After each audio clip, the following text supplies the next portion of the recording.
Welcome. It was not my intention to make another video tonight. I had intended to stop producing content for tonight, but just so happens I ran into a video that's a perfect case study of discipline.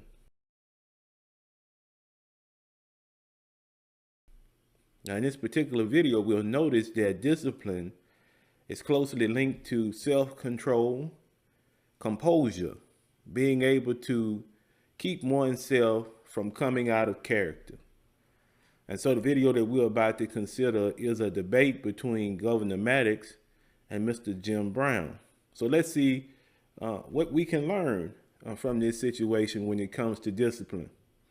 So before we start the video, I will ask the viewers to do one thing. I will ask you to try to be objective. Try to pull all of the emotion out of the situation so that you can hear clearly the line of thought, the logic behind each individual's thought process, and how discipline affects the way that they express themselves. So let's get into the video and see what we can learn. No, I think that forced racial segregation is criminal and unconstitutional, and I think forced racial integration is criminal and unconstitutional. I think either one of them is cruel. You mean on a by social? force. You mean on a social level? Any level, where it's forced. Well, we do have like the laws. You mean when the laws are enforced, that if it involves integration, then it is wrong? If it forces people against their will, against denying them their choice, to separate or to integrate. There should be an exception. It'd be just as wrong if the law would be just as wrong to force them to integrate as it would to be to force them to segregate. Well, Okay, so we have the subject that's being discussed. We're fully aware of what's going on now. But now, what I want you to do from a logical standpoint is to see that Governor Maddox has set a precedent. He is against forced segregation. He's against forced integration. In his mind, there should be a choice for each individual to make, and that choice should not be legislated. It should be the choice of each individual, and however they feel is how they'll proceed. That's important. Keep that precedent in mind. Let's keep going. If a country can finally get to the point of saying, well, you're going to hire this person, you're going to promote this person, you're going to serve this person, then the same country can come right around and tell you that you've got to work for that person, you've got to eat with that person, you've got to be served by that person. And this would be cruel and wrong, but so it is when it tells another person that you've got to do this. Well, the laws of the land tells us all what we have to do, basically. That doesn't make it right. Well, I agree with that, but the Supreme Court goes outside the Constitution. That doesn't make the Supreme Court right, does it? Don't you believe to have an affluent society, we've all chose to live in a society together. Don't you believe that to preserve that society that we need laws of the land? That's why we have a society. And we cannot make exception to these laws just because a person happens to be black or white, don't you? So there, Mr. Brown sets a precedent of his own. So, in order to have an organized society of individuals who have different thoughts and different opinions about different subjects, there has to be laws that govern the welfare of each individual involved in the society. And those laws cannot be arbitrarily dismissed based upon a condition that a particular person has. In this case, it's the ethnic group of a person. Now, they're saying race, and some of you may be okay with that term, but I choose the term ethnic group because there's only one human race, and all of us are a part of it, even though we do share some very distinct differences. We're all one race. So let's keep going. We've got most of these laws because we don't abide by the laws of God, though. And so we try to go against the laws of God and against the laws of nature, and we say, well, now, you're inferior, and you're not going to be able to meet with success in education or in your social life, even in your religious life, life unless you do it with another race. And this teaches inferiority to me. As And it's governor- wrong and it's criminal and it's cruel to teach any one person that he is inferior to another race or his race is inferior. But as governor of the state of Georgia, did you go by the laws of God or by the laws of the state? I go by the laws of God and by the laws of the state. As you see fit. What is... No, sir, not as I say. So, there again, as we mentioned, logical, reasonable debate. So, we've already established two things. We've established that Governor Maddox is saying that it's criminal, unconstitutional, to force a person to segregate or to force a person to integrate. That was the first precedent. The second precedent was made by Mr. Brown when he said that in a society of people who have chosen to live together, there has to be order, therefore there has to be rules, laws that govern how we interact with each other so that society can continue to move forward and progress. So, the logical determination then is that since we have these laws that govern the way that we interact with each other, and those laws are geared toward helping us to proceed as a society, then those laws need to be adhered to regardless of our personal preference. And then you see Mr. Maddox inject the thought of obeying God, the laws of God, as opposed to the laws of men. So now, is that an objective way to an approach? Because now, different individuals have different views as to what is required of them from their creator. That's subjective. What we're talking about here is a situation where they're debating the rule of law. Something that has been written down, cold, hard fact. It's not anything that's subjective. This is the law. And as an individual who wants to be a part of an orderly society, wouldn't it be wise to abide by the laws that have been put in place? Let's keep going. I just wanted to ask the governor, when you say it's morally wrong, integration, I believe that's what you said, or it's I said forced segregation or forced integration, racial integration or forced racial segregation. They're both morally wrong, cruel, and they're in violation of the United States Constitution, which is the law of the land, not the Supreme Court ruling that denies the Constitution. You know, I assume you know Dr. Billy Graham. Sir? I said, you know Dr. Billy Graham? Yes, sir. He was here last night, and he said that racial prejudice is also morally wrong. Would you agree with that? Oh, yes, sir. I think racial prejudice is wrong. Yes, sir. So now, why did Mr. Cavett, this is his show, why did he make it a point to bring out this particular segment of information? Well, we have the authority in regards to secular matters is the law, right? And in regards to matters that involve religion, individuals, especially in this context, they trust that their religious leaders can set the precedent for them as to how they should act and think and behave.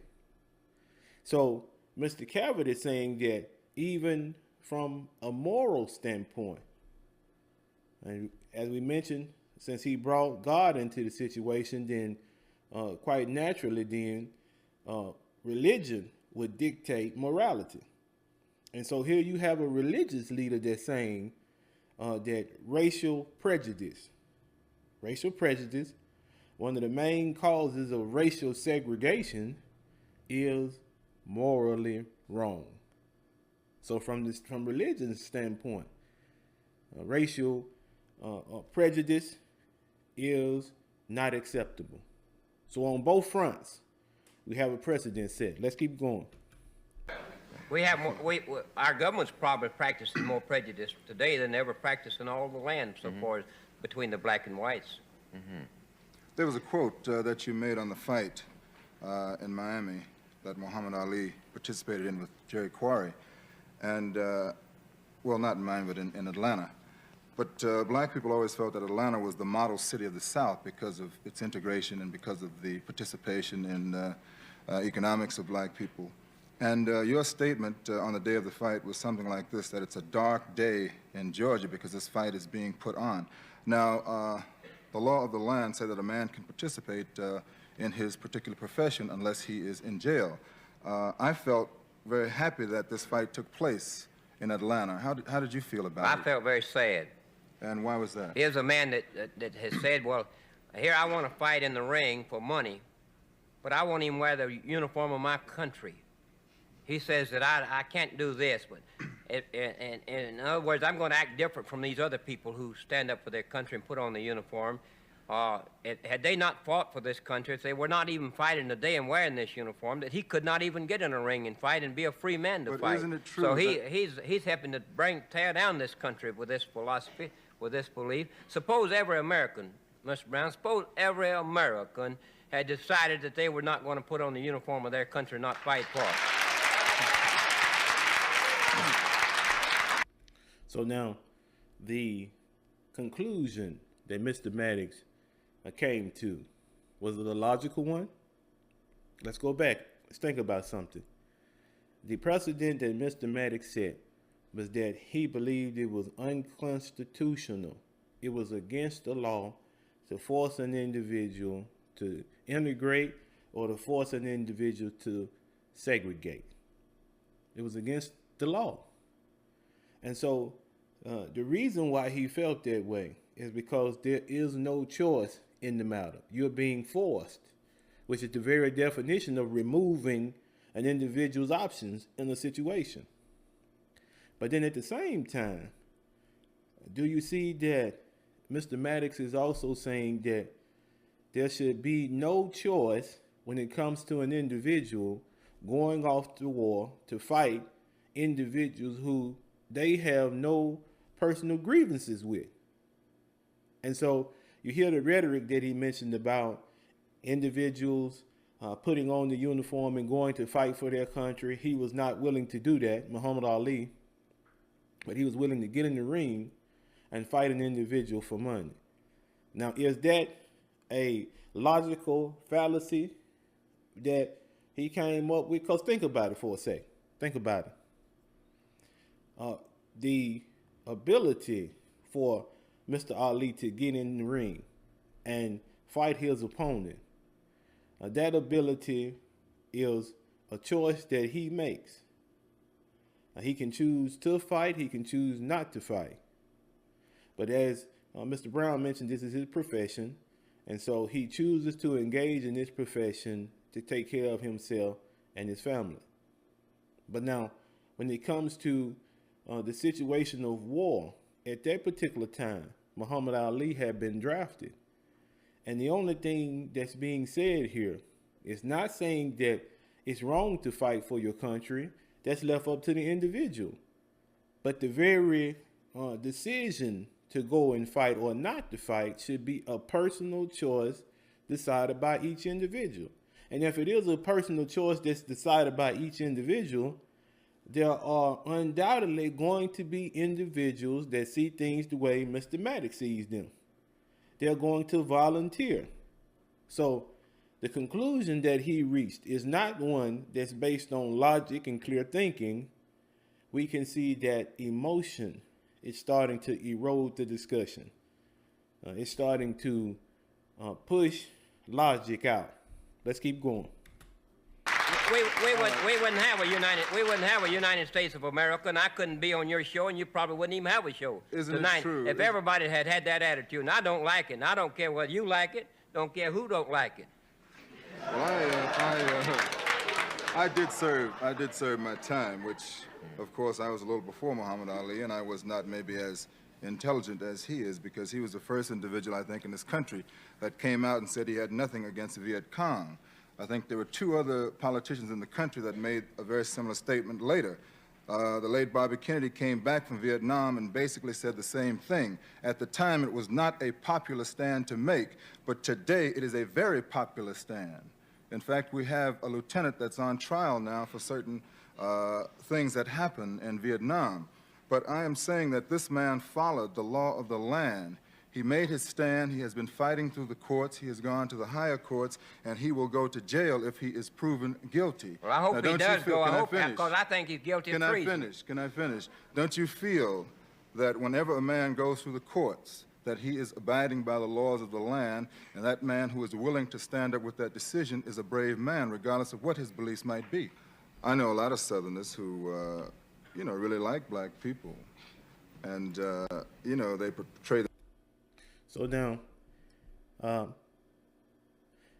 looking at what was just said, especially by Mr. Maddox, we've already established that society has imposed rules on itself so that individuals can live in peace along with each other. And so the point is, Mr. Brown is trying to make is that at each step, the course that's taken by Mr. Ali is one that is abiding by the law.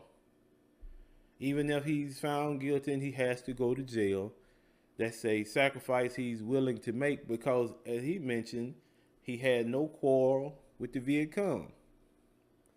So if we have a society and it's governed by rules or laws, and those laws are there to help us to continue to work together and to move forward, then inevitably there are going to be changes that are going to be made in the way that we deal with each other so that we can operate together more efficiently.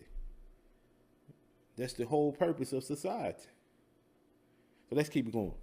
Themselves as being really segregationists and that they hate black people and so forth.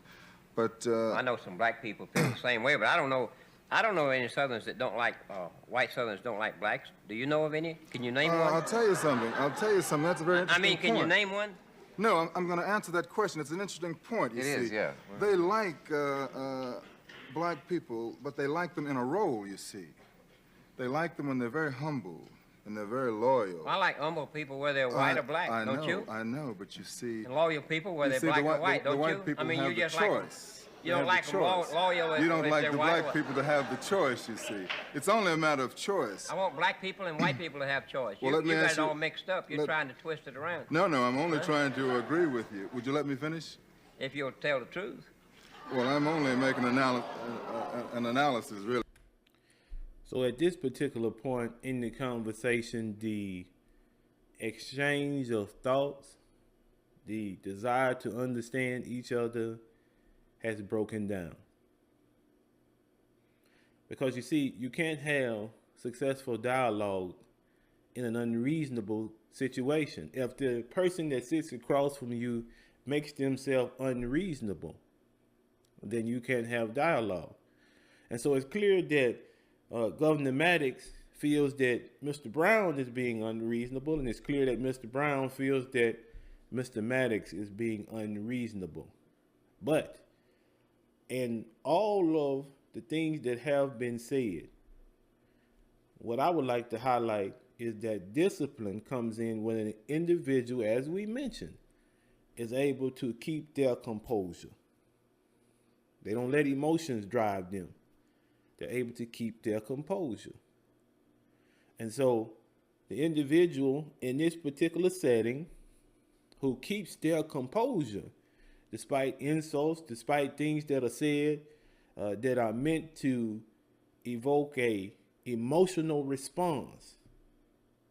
If an individual is able to keep their composure in the face of that, then that conversation to them, although they could not exchange ideas successfully, that's a conversation that an individual is willing to live with.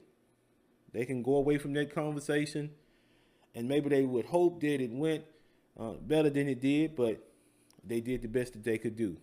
So let's keep going. Really, it's not a matter of truth or false. What I'm really saying is that basically history has proven that during the days of slavery, whenever a slave was more or less humble and he did what he was told, that he was in good favor with the master.